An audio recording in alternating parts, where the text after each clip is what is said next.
Hello everyone. Welcome to Daily English Practice. Today we are going to learn living room vocabulary with examples.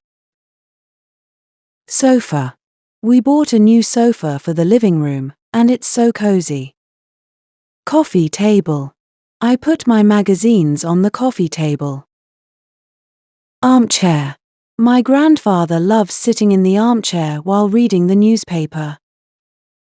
Rug. The colorful rug really brightens up the room.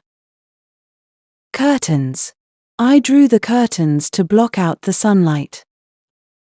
Bookshelf. The bookshelf is filled with my favorite novels and photo albums. Television, TV. We like to watch movies together on the television. Cushion. The bright cushions make the sofa look more inviting. Fireplace. During the winter, we love to gather around the fireplace. Lamp. I turned on the lamp to read my book in the evening. Remote control.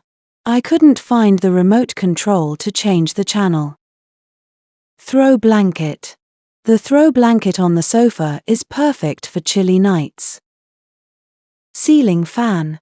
We turned on the ceiling fan to keep the room cool. These are some of the basic items and furniture that you would typically find in a living room. If you liked the video, please subscribe the channel for more.